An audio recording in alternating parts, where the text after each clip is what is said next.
उत्तर प्रदेश की जनता है, राजस्थान की तरह भी परिवर्तन चाहती है। झूठे हैं सारे वादे, बहुत चीजें झूठी हैं बीजेपी की।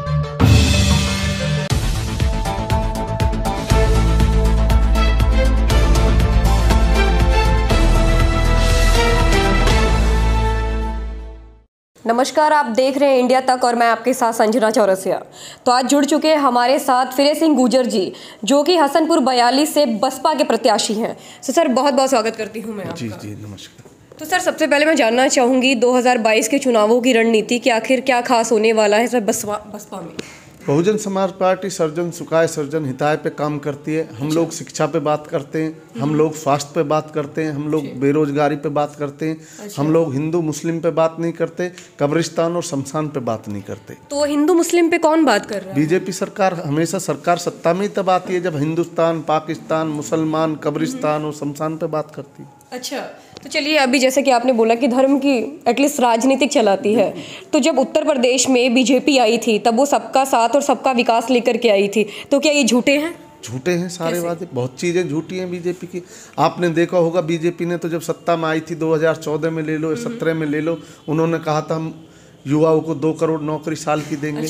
आप मुझे 2 लाख नौकरियां बता दो जब से बीजेपी सरकार आई है, बल्कि मैं 3 करोड़ युवा खड़े कर दूंगा जो बेरोजगार हो गए बीजेपी सरकार में। अभी देखिए बीजेपी फ्री राशन दे रही है, फ्री बिजली दे रही है, फ्री रोजगार की भी बात की थी उन्होंने, फ्री आवास की भी बात की थी और खासकर बिजली की बात की थी। राशन तो किसानों का राशन है, उन्हीं को बेचारों को वापस हो रहा है। अगर उनको फ्री में देनी है तो शिक्षा दें वो, अच्छा, या रोजगार दें वो। ये चीज़ जो देने की है उसको तो दे नहीं रहे। शिक्षा से आदमी आगे बढ़ता है, उसको नहीं दे रहे। अच्छा। इसको तो कोई भी दे देगा ऐसे फ्री में। सरकार चल रही है, अपना फोटो लगा दे, वो अपना बीजेपी प्रचार कर रही है। अभी देखिए ना कि अभी जैसे कि उत्तर प्रदेश में भी कोविड के टीके लगे, जिसमें बताया जा रहा है मोदी जी आपका बहुत बहुत धन्यवाद। देखो सत्ता में वो सरकार है उनकी, वो धन्यवाद भी करा सकते हैं, वो कोविड के टीके लगाएं। वो तो कोई भी सरकार होती, अगर कांग्रेस भी होती, बसपा होती, सपा होती, बीमारी के टीके सभी लगाते हैं। सबको पता है भाई बीमारी फैल रही है, रोकने का सभी कोशिश करते। हो सकता है हमारी सरकार होती तो और अच्छी कोशिश करते। अच्छा ठीक है, वो तो चलिए कि हम नमस्कार कर रहे हैं चाहे धन्यवाद करें, तो पोस्टर लगा करके करते हैं।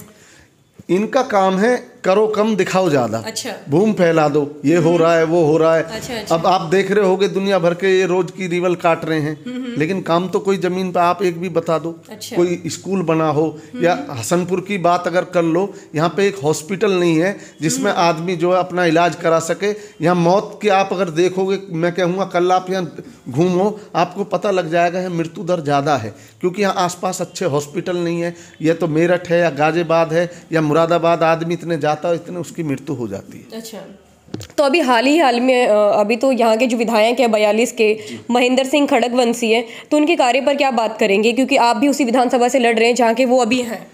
देखो यहाँ सबसे जो बड़ा मुद्दा है वो स्वास्थ्य और शिक्षा और बेरोजगारी का। अच्छा। उस पे यहाँ के जो स्थानीय विधायक हैं ना उनने कोई काम किया है, ना यहाँ के मुख्यमंत्री ने कोई काम किया है, ना यहाँ के प्रधानमंत्री ने हमारे देश के ने कोई उस पर काम किया है। आप देख लो यहाँ आज वो हालात है जो 30 साल पहले हमारे नोएडा के थे। आज भी वही हालात है। आप घूम के आप पता कर लो कल जाके, ना कोई रोड है, ना यहाँ बिजली की कोई सुविधा है अच्छी, ना अच्छी सड़कें हैं, ना नाली है। कई गांवों में तो आप देखो पानी इतना भर रहा, गाड़ियां रोज धुलानी पड़ती हैं। अच्छा जी। अभी तो देखिए ना कि जो विधायक जी हैं वो जोरों शोरों से प्रचार और प्रसार कर रहे हैं मुद्दों को लेकर के, चाहे वो वितरण करवा रहे हैं राशन, चाहे किसी भी तरीके का। 5 साल पहले क्यों नहीं कराया?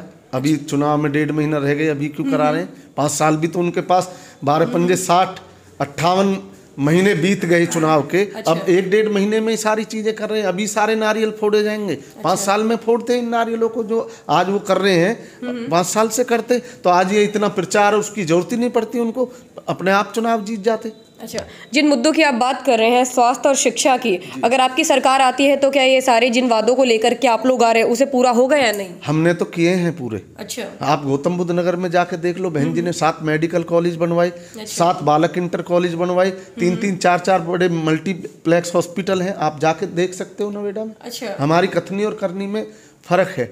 हम कहते कम है, करते ज्यादा है। ये लोग करते कम है, दिखाते ज्यादा है। अभी कल जैसे कि एक प्रोग्राम था जिसमें उत्तर प्रदेश के प्रदेश अध्यक्ष जी आए थे, स्वतंत्र जी, तो वो ये बोल रहे थे कि कमल पे लक्ष्मी आती है, ना कि साइकिल, हाथी और पंजे पे। बहुजन समाज पार्टी का चुनाव चिन्ह हाथी है। अच्छा। और ब्राह्मणों ने जब सभा लखनऊ में की थी, कई हजार ब्राह्मण इकट्ठे हुए थे, तो उन्होंने बहन जी को हाथी गिफ्ट में दिया था। अच्छा। पंडितों से ज्यादा मैं तो बुद्धि इस देश में किसी की मानता नहीं, और जिधर को पंडित हो जाते हैं सरकार उधर ही बनती है। तो वहाँ पंडितों ने एक नारा दिया था कि हाथी नहीं गणेश है, ब्रह्मा विष्णु महेश है। अच्छा। सारी चीजें हाथी के ऊपर चल रही है, लक्ष्मी माता भी उसी पे चल रही है, और बहुजन समाज पार्टी का हाथी सबसे आगे चल रहा है। जब चलेगा हाथी, ना रहेगा पंजा, ना रहेगा फूल, ना रहेगी साइकिल। अच्छा जी। तो अब जिस विधानसभा पे आप लड़ने की बात कर रहे हैं, अगर आप आते हैं तो किन मुद्दों को लेकर के आएंगे सबसे पहले? तो मेरे पास तो अभी यहाँ 3 ही मुद्दे हैं, बताइए। स्वास्थ्य, शिक्षा और बेरोजगारी। अच्छा। हाँ, और इन्हें दूर कर पाएंगे? दूर कर पाएंगे। कैसे? हमने किए हैं, पहले मैं अभी बता चुका हूँ। गौतम बुद्ध नगर का आप विकास देख लो। जो भी मुख्यमंत्री हमारे बाद बने, चाहे अखिलेश यादव हैं या योगी जी हैं, वो कहते हैं कि गौतम बुद्ध नगर तो पूरे उत्तर प्रदेश में 20 साल आगे है। अच्छा। हमने 2007 में इतना विकास किया था। अभी देखिए, अखिलेश जी का बयान था कि चाहे कोई भी पार्टी है, हमारे जितना कार्य नहीं करती है। तो ये बात देखने वाली नहीं लगती? अगर इतना कार्य करती है तो 2017 में उनकी सरकार क्यों नहीं आई? इस पर क्या कहेंगे आप? अब ये तो देखो, वो कहते थे काम बोलता है। अच्छा। अगर उन्होंने काम किया होता तो दोबारा वापस क्यों नहीं आई? अच्छा। हाँ, ये उत्तर प्रदेश की जनता है, राजस्थान की तरह भी ये परिवर्तन चाहती है। हर 5 साल में आप देख लो, 2002 से उठा के सरकारें बदलती चली गई। तो मायावती जी की क्यों नहीं है? उनके तो कार्य बोलते थे। हमारे इन लोगों ने, जब ये बीजेपी और सपा एक ही पहलू, सिक्के के 2 पहलू हैं। अच्छा। दोनों एक ही हैं। इन्होंने हमारी हवा उड़ा दी जी, पत्थर की सरकार, पत्थर की सरकार। अच्छा। उस वजह से अन्य आज आप देखो, अगर नवेड़ा की कोई सौंदर्यता है तो वो दलित प्रेरणा स्थल है। आप भी वहाँ गए होगे। अच्छा। तो उस पार्क को आप देख लेना, उसमें मर्डर होते थे, जानवर फेंके जाते थे। आज वो इतनी सुंदर जगह है कि उस पर टिकट लगते हैं। आप लखनऊ में जाके देख लो, हमारी पत्थर की सरकार इन्होंने बता दी थी। आज ये लोग अपने प्रोग्राम उसी काशीराम स्थल में उसमें करते हैं सब लोग। अच्छा जी। अभी देखिए, जैसे कि पूर्वांचल एक्सप्रेस बना, ठीक है, जिसका योगी आदित्यनाथ और प्रधानमंत्री मोदी जी ने किया। अब दूसरा बात करें तो जेवर एयरपोर्ट का निर्माण हुआ उत्तर प्रदेश के अंदर। तो आपको नहीं लगता कि उत्तर प्रदेश के लिए बहुत बड़ी सौगात है?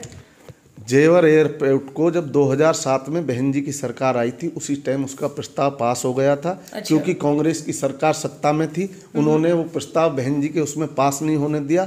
ये सारी योजनाएं हमारी सरकार की थी। और ये जो पूर्वांचल एक्सप्रेस, इसको हमने गंगा एक्सप्रेस वे, इसका बहन जी का आज भी मैं पत्थर, अभी मेरे इसमें तो है नहीं, मैं दिखा दूंगा। 2007 से 12 की सरकार में प्रस्ताव हमारे थे और हमने इसका पूरा नक्शा बनवाया था। ये सब हमारे जो काम है उनको ये कर रहे हैं। लेकिन सपा सरकार निकल गई, पूरी बीजेपी के 5 साल निकल गए। आप बता दो कहीं एक फावड़ा मट्टी उस पर गिरी हो तो। अच्छा। हाँ। अच्छा, चलिए बात कर लेते हैं कि जैसे कि वो अभी उज्ज्वल योजना में सिलेंडर फ्री दे रहे हैं, लेकिन सबसे ज़्यादा देखने वाली बात यह है कि जो अभी राशन वितरण चल रहा है उत्तर प्रदेश के अंदर, वहाँ पर देखा जा रहा है कि थैलियों में योगी जी और मोदी जी की पोस्टर है, रिफाइंड और नमक की थैलियों में भी। जब सिलेंडर इन्होंने सरकार आई तो उस पर सब्सिडी भी देते थे, आपने देखा होगा। अच्छा, जी जी। अब वो भी बंद हो गई। अच्छा। 350 रुपये का जब सिलेंडर था तो इन्हीं की जो मंत्री थी स्मृति ईरानी, वो सर पे लेके सिलेंडर खड़ी हो जाती थी कि बहुत हुई महंगाई की मार। अब की बार बीजेपी सरकार। अच्छा। जब सिलेंडर 350 रुपये का जब ये लोग चिल्लाते थे, आज 1000 रुपये का गरीब आदमी कहाँ से भरवाएगा। अच्छा। अब भी तो इनकी सरकार है, अब क्यों नहीं ये सिलेंडर को लेके घूमते? सिर पे बहुत महंगा हो गया। डीजल को आप देख लो, आज से अगर 5 साल 7 साल पहले की बात करोगे 50 रुपये लीटर था, आज 100 रुपये को पार हो गया था। और 110 रुपये लीटर पेट्रोल है, सरसों का तेल 200 रुपये लीटर है। आप सब चीज़ देख लो, एक एक चीज़ महंगी है। अब देखिए ना, चुनाव करीब आए तो पेट्रोल डीजल के दाम कम तो कर दिए। ये तो उस तरह की कहानी है, हमारी धोती खोल के हमारे सर पे लपेट दी। अच्छा। हमारे आपने 50 रुपये से 100 कर दिए और हमारे उसमें से 11 रुपये का हमें लाभ दे दिया। अच्छा। पैसे तो हमारे तो 100 रुपये थे, वो उसमें से 11 रुपये का हमें लाभ मिल गया। अच्छा। हाँ।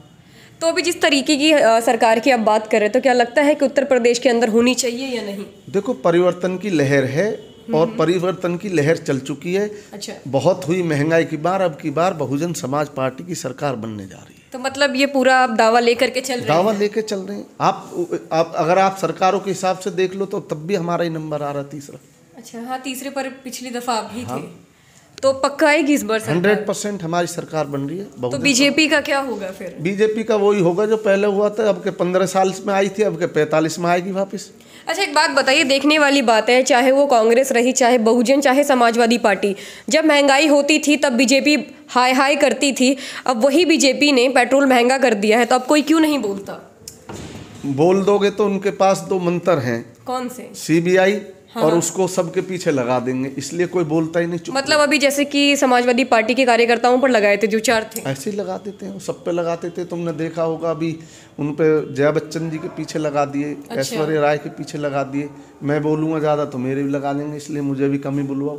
अभी तो आपका टिकट का वैसे भी समय है और मिला भी नहीं है शायद। नहीं, हमारी घोषणा तो हो चुकी। अच्छा, हो चुकी हाँ, है। मेरी 23 अक्टूबर को घोषणा हो गई थी। चलिए, बहुत बहुत शुक्रिया कि आपने हमारे सवालों का जवाब दिया।